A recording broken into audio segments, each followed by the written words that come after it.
Hey everybody, welcome back again to One Seed, One World and another episode of the greenhouse build. Today we're going to be installing the gutter system down both sides. But before I get into that, I wanted to just go over a couple of odds and ends things to kind of show you some other stuff that I didn't really film, but to kind of give you an idea of some things that I've been adding on to the greenhouse. So, number one, today I added along the edge of the roof this insulation. This is for corrugated roofing, and it basically tucks up underneath of the edge of your roof. Now I should have done this at both the peak and at the bottom, but it was kind of an afterthought and I can't do the peak now. So it is only along the bottom. And what this does is fill in the gaps of the ridges in your corrugated roofing. And I'll show you a close-up of that so you can kind of see how it works. So it tucks just underneath of the edge of the roof, sits on top of that fascia board, and it fills in all of the ridges. So you don't have little holes going all the way in there for heat to escape, cold to get in, and bugs to get in. The other thing that I've been working on is adding spray foam insulation into the larger gaps in around the windows where ones were too short or not wide enough. Like I said on previous episodes, the windows were all different sizes. Some I had to cut to fit, but a lot were a little short or a little skinny. So the way the spray insulation foam works, just comes in a can and you will spray it in the cracks, and then within just a few minutes really it expands out, and this is what it looks like when you first put it in.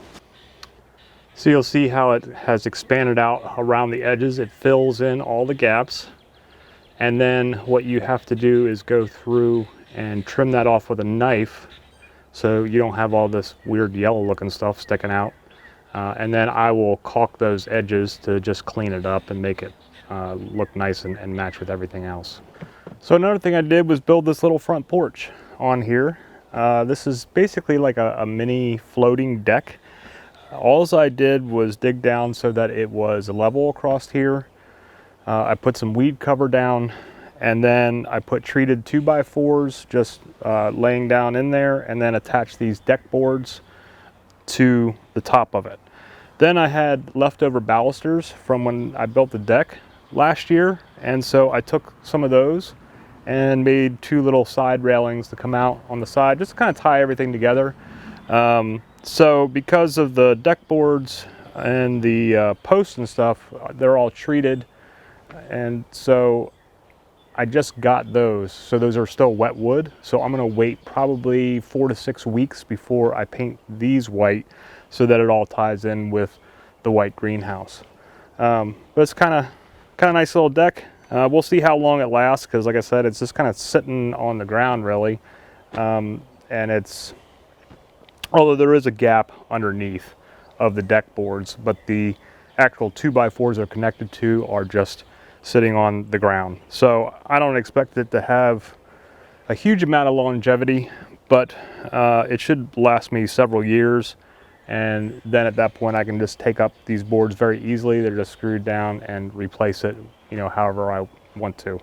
Now the railings, the back two posts are attached to the greenhouse, and then the front two posts are concreted into the ground, so those are more permanent, but the platform itself is a floating platform.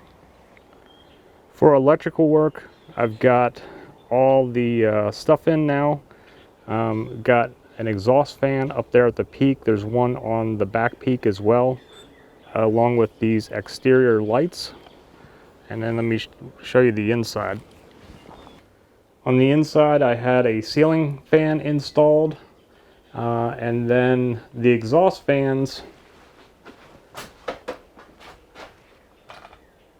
have these little controls on either side so that I can turn those on easily and, you know, pump some heat out of here if I need to.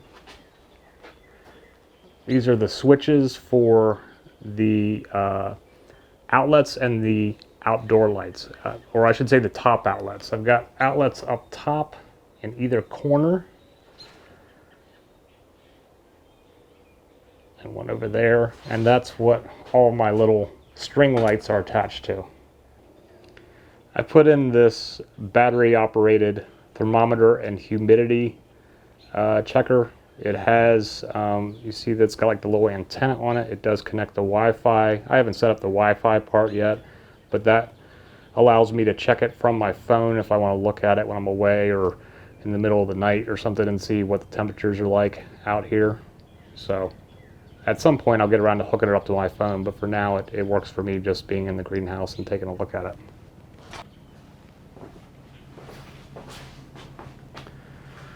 So the electricity I did not do myself. That is something I stay away from. So I had electricians come in because they were also running electric to our deck and rewiring our garage for Mitzi's kiln. And it involved about almost 200 feet of trenching. They did that all in just a couple hours of the trencher. They came in and had it all dug out, but it was a lot of trenching that went around the yard, tying everything together. And then we've got a panel box out here by the deck, like another breaker box that's specific to these different things. We can shut everything off in the house if we need to, but then it also allows us to turn things off as needed out here. And so that's it for all the extras that I've done, as well as I've built these tables. I didn't do a video on that either because really it's just some 2x4s, 4x4s, and 2x6s slapped together to make these tables. But they're heavy, they're very sturdy, and they're just sitting on the floor here on the stone edges. And then I had already posted my seed planting video the other day, but we got all the first round of seeds started in here to get going. Those were planted 3 days ago.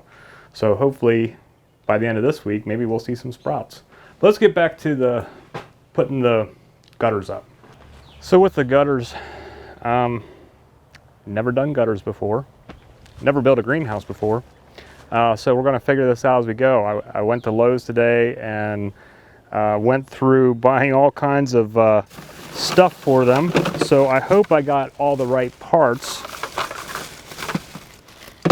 I didn't realize just how many parts you need for gutters, but you know, stuff for the downspouts, the downspout connectors, the connectors where you get to join the gutters together, and then the things that hold them up on there, the bracelet or whatever they're called, the clips that hold your gutter up. I ended up going with vinyl material instead of aluminum. I don't know, you know, I think the vinyl will last longer, and also in my experience, just with old gutters that we had around here on sheds, especially with the downspouts with the aluminum, they get dented and rusted and stuff after a while. I'm hoping that these last longer, and we'll see how that goes. Let's see if I can figure out how to put this thing together. Okay, so the first thing I'm going to do is test out where all my pieces are going and how they line up. So you have your vinyl gutter, and then you can get these end cap pieces. They normally come in a 2-pack. So, because you're going to need one for either end of your gutter system. And what it looks like to me is they just pop right in here.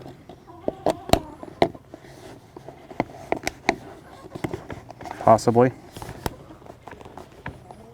Might take a minute to kind of work the edges in a little bit because it's a little bendy.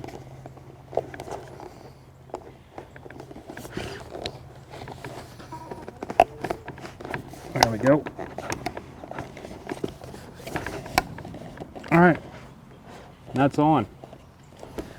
They have around the edge a little bit of like a foam insulation cut type thing to help seal it in.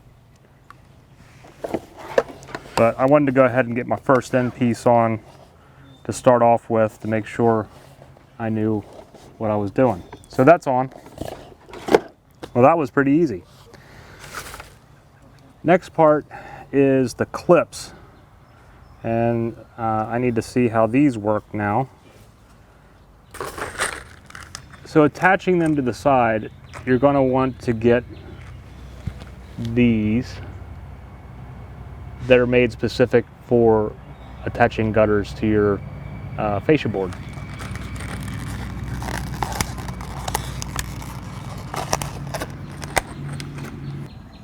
And there is already set up a little hole here for the screw to go into, and it will go down in there, and it goes at an angle to give it better support. So you gotta see how that will go in, and then it will come out. Oop, come out right down there. So there is two grooves, one for the inside edge up against the wall and one for your outside edge over here, and these are going to slide over these little lips that are on the inside of the gutter here, and they just slide on.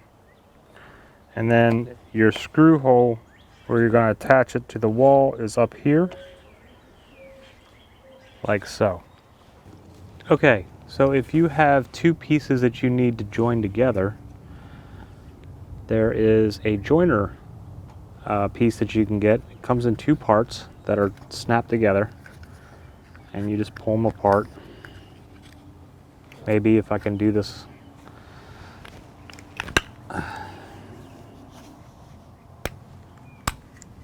There we go. They just come apart like that. Now this is the second piece here is not the one I'm using, but I wanted to use it as an example. So the one piece is going to snap underneath the lip on either side, like that. And then same thing on the other side, you'll snap it in. It's kind of hard to do on the camera to make sure I'm there so you can see what I'm doing. But you'll snap those in so that way they're joined together, like so. I found it's a little bit easier to snap on the back side first, the one that goes up against where your fascia board's going to be. That side's a little bit more rigid, and then you can kind of pull the other side up and snap it over, and then they snap together like that. And it's a little off center on this example, but you know, just to show you how it works, you want to line them up better than what I just did here, but they just snap over. And then so if you've got a piece that's longer than the 10 foot, or if you're doing a section that's longer than the 10 foot that comes, they come in 10-foot sections. So if you have to keep going with your gutter system, then you would join two pieces together with one of these joiner pieces. And that's it. Then they're all snapped together, and you can then now install this up onto your fascia board. Okay, so once you get your pieces connected, then you have a downspout piece, which looks like this.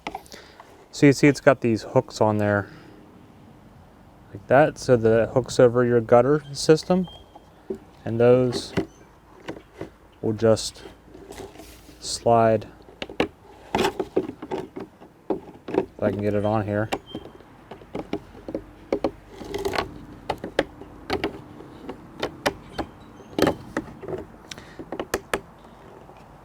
They pop right over the edge like that, and then you can slide it on as far as you need to.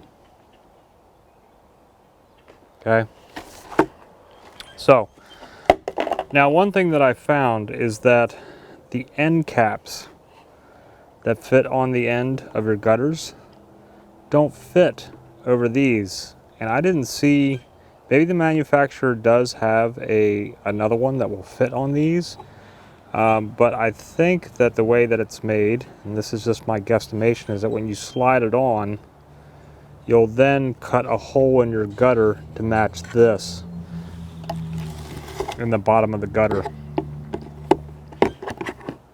so that you'd have a hole like right down in here. I didn't do that with my first one. What I ended up doing is I took the end side and I just cut off with a pair of tin snips these two hooks, and then my end cap snapped right on the end. That might not be the best way to do it, but that's the way that I did it. I might try something different with the other side. So, but it's not leaking or anything, so we'll see how it works out. Okay, so I didn't show actually hanging the gutter because this video has taken a couple different days as we had different weather coming through, and I had different issues figuring it out. But just to kind of show you how it works and to go over a couple of extra things. So this particular brand with the fiberglass gutter does not have clips that come up underneath, so you can't see them here. But those clips that I showed that slip on, that you slide on first, depending on what your snow load is, they should go about every 18 to 24 inches that you then screw into your fascia board, however you pronounce it. And then, you know, it's really sturdy at that point. I did mine about every 24 inches, give or take an inch or so. And you start in your first one, you bring it in about 12 inches. And then from there, you go every 18 to 24 inches. And then you screw it in. Now, if you've got two people doing this, I mean, these things are really light, but when you've got pieces that are connected with that joiner piece that I showed you, sometimes it gets a little flimsy, wonky. And so what I ended up doing is I put up my first piece, and then I connected my joiner up here. So my joiner piece is right here, and what I did is I screwed up this first 10-foot long piece up here, and then left this side a little loose, and then I put on the joiner and then connected my second piece. So working by myself, I found that a lot easier to do than trying to lift the whole thing up and keep it from getting crazy, because I could manage the 10 piece and kind of put one of the connectors in the center to hold it, and then kind of line it up from there.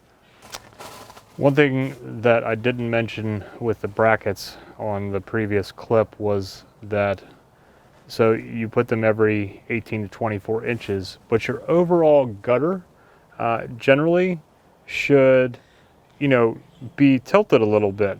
You know, you want it to run downhill to your downspout, and it should have about a 1/8 of an inch drop per 10 feet. So in my case, I did, because it's like 15, almost 16 feet long, I had a drop of about 2/8 of an inch. I just kind of guesstimated as I went along. You can kind of measure and strike a line and then line up your gutter as you go along. That's probably recommended. I couldn't find my line strike, so what I did is, as I put it up and attached each of the brackets to connect it to the fascia board, I just used my level to make sure I was a little off bubble, tilted down as I went down. And actually I may have gone a little over at the very end, so it has a little bit more of a tilt than necessary, but the water's running downhill, man, don't matter. Okay, then generally when you get down to your end, your then downspout would be connected kind of, especially if you've got an overhang, and you'll probably notice this on your house, but it has like a 45 or, you know, different degrees of angle pieces that you can get that would kind of bring it at a down angle, so that you could then mount it flush up against your wall here, and then run the downspout down your wall to wherever your water is going to exit, whether it's one of those tubes that run to the yard or just some sort of little spout area. But on this particular side, what I decided to do is I brought mine straight down, and I still have to, what I'm going to do is I'm going to caulk up around here And also I found that right where I connected the downspout connector, I do have a little bit of a leak, so I'm going to caulk that as well. My joiner piece had 0 leaks, but right here I do have a drip, so I want to take care of that. But instead of angling this side in like I'm going to do on the other side, I wanted to run this into a water catchment system. So I brought it directly straight down from the gutter into a water catchment barrel. So this is my water catchment barrel, and the downspout comes directly down from here. It has a screen top to keep like mosquitoes and other bugs out of there, and it drains directly through the screen. And again, you know, it's a little wonky right now because I haven't attached and straightened everything. I think you could probably cut a hole in the screen and run this downspout a little bit longer, but I decided not to do that and just have it end right at the screen. I poured a bucket of water in the top to test it out. There wasn't really any splatter. It kind of goes right down through the screen, so I think it'll be fine, but I'll have to see how it works out if we get some high winds. But I think that, I mean, this is loose right now because I still have a couple more things I want to do, but I think once this is caulked and sealed up on there, it will not have as much play as what it has right now. This was just a barrel I got. It's on Amazon. It's plastic. At the bottom, it has a hose connector that I haven't set up yet, but that this will collect up to 50 gallons of water, and then I can water flowers and stuff. This particular one that I got only came in 2 colors, this dark brown and then black. I think what I'm going to do is spray paint it white. I also, so that it matches the greenhouse, and then I also have it propped up on bricks so that I've got you know, some room to hook up the hose at the bottom. And I'm going to also paint those bricks white, and then there'll be, you know, by midsummer I'm planting flowers all along here, and so there'll be flowers growing up, and most of the barrel will be masked hopefully by zinnias if all goes well. So that's the way that I did my gutter system on this side of the greenhouse. On the other side, it's going to be very similar, except for I won't have the barrel, and I'll have a downspout that comes in, you know, kind of in and down and flush up against the side of the corner of the greenhouse that then runs into one of those drainage tubes that will just run out to like where my grapes are planted. And that water will go out to water my grapes, and this will collect water so that I can water the flowers or fill a watering can or whatever I want to do from here. My original plan was to have a great big watering, one of those big white food grade ones, mounted in the back with both of the downspouts feeding into it. But I decided for now I'm going to go something a little bit more simplistic. That was, you know, because this is my first gutter install, my first downspout install. So I wanted to kind of see how this works out, and then maybe in the future I'll upgrade to a larger system. But for now, I think this will work out for what I want to use it for. And I think by the time that all the flowers and everything grow up around it, and I have this painted white, you know, it's all going to kind of match in with the greenhouse. One last thing that I'm doing is putting in the stone pathway that will go from the front of the greenhouse and stretch all the way down here behind me and head out towards the sheds that way. And then it will be lined with flowers on both sides. Eventually I want to put in a pond next to here with rocks and other stuff, but that's way in the future. For now, this will just be a flower-lined path just outside the greenhouse of this pea stone. And I'll be finishing up that part of it this week. I've got the end still to do, but because I ran out of pea stones, so I have another delivery coming this week to finish off that end. But it comes out here past the rain barrel, and you know, these are tumbled pea stones, so it's even okay to walk in your bare feet. And so I think it will go well, especially when it's flower lined along the side of the greenhouse. So that's the end of this episode of the greenhouse build, with putting up the gutters and downspouts and all the other odds and ends like electric and deck and pathways and whatever else I covered on here. So thanks for stopping by and checking out another video. Hope you subscribe to our channel. Click the like, subscribe, all that kind of good stuff. And if you have any comments or questions, feel free to post below. But I hope whatever's going on in your neck of the woods, at your greenhouses, your gardens, your homesteads, your projects, even your apartments, whatever you're growing, doing, crafting, I hope that you are having a whole lot of success with those, and I hope that you are having a fantastic day. Hope to see you again soon. Namaste.